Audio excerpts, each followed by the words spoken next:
welcome to Nisi's Food Journey, where I explore my DNA through food. Today I'm exploring my British DNA. This one did surprise me just a little bit, although I always knew that my grandmother's family came over from England in the 1600s. I didn't think I had this much English and Irish DNA. My father had his tested as well, and it turns out he is 42% English, but only a fraction of it was passed down to me. Now, ever since I was a small child, I've been obsessed with all things British, so I'm very excited about today's recipe. It's something I've never eaten before, let alone baked. It's a Victoria sponge, and here's the ingredients. We're going to start with some confectioner's sugar and butter. That's for the buttercream. I'm doing buttercream instead of whipped cream.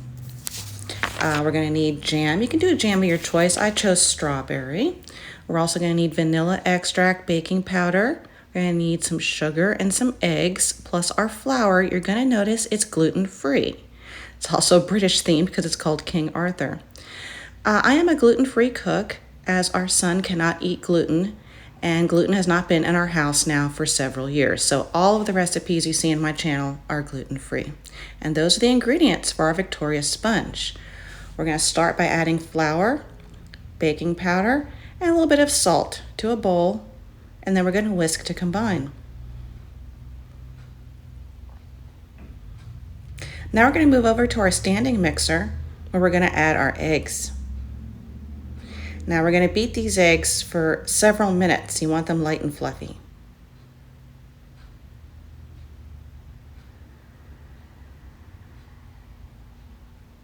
Now we're going to slowly add our sugar into the eggs.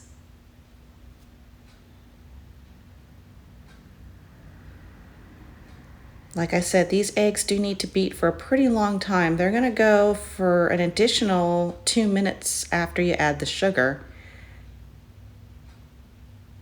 Yep, there it goes. Now you want to lower your speed and slowly begin to add your flour mixture, a little bit at a time so it doesn't just go everywhere.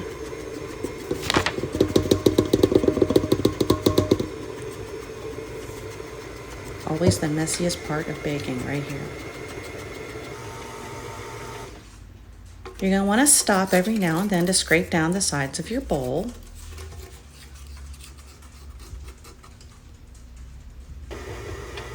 You're going to notice that our butter is melted.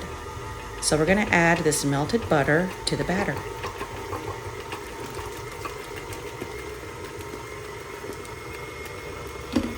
And that's it for the batter.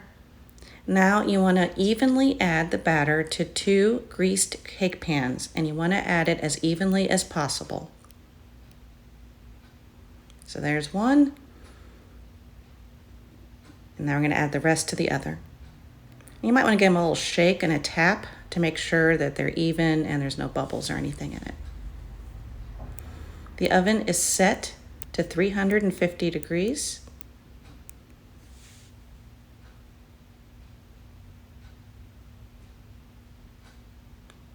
And we're going to go ahead and bake these cakes for about 28 minutes.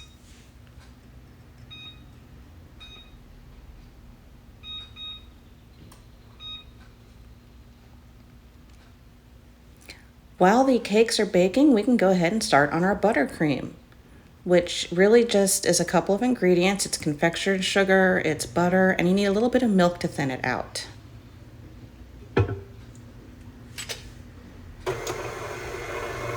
So we're going to start combining, and here's where you're going to want to add the milk, roughly a tablespoon or so, to get it to the consistency that you like.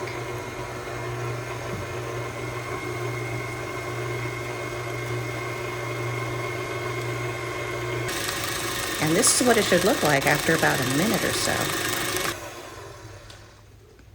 It's a very nice, thick, and rich buttercream.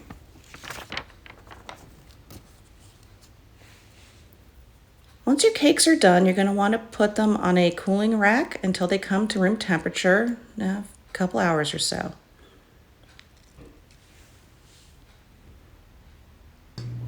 And now we're going to frost our cakes. Actually, cake, just one. The objective is to only frost the center of the cake and not have it ooze all down the sides. We are not frosting the entire cake. Now here I'm trying my best to keep the frosting on the cake and not have it drip down the sides. But as I've never done one of these before, I think I did a pretty okay job here. Now it's time to add our strawberry jam, and it helps if you warm it up just a little bit to make it spread easier. Once again, we're trying to keep the jam on this layer of cake and not have it ooze down everywhere, which inevitably it does on mine just a little bit. So it's maybe a little messier than I would have liked.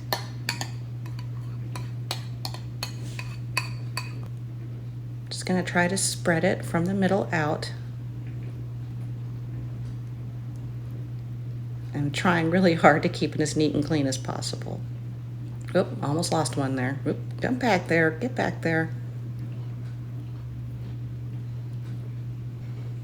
Now we're gonna add the top layer of cake.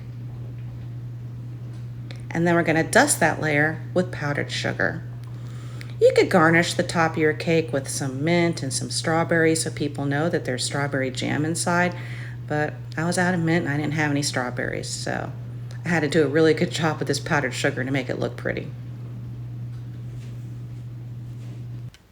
And there you go, my first ever Victoria sponge. I couldn't wait to try this, and it turns out it was moist and delicious. But don't take my word for it. Here's the smallest taster in the house, Brady. Let's see what he thinks. Oh, he smells it. I think he wants to eat it, but cake isn't really good for dogs. So we're gonna have to give him a treat instead. This cake was very simple to make. I didn't think it would turn out very sweet because there's not a whole lot of frosting, but it turns out it was very, very sweet. It was very tender and delicious, and it was very simple to make. I hope you enjoy making it. Let me know in the comments. If you like this video, please give me a like and subscribe. Maybe click that bell icon so you can join me on my next journey.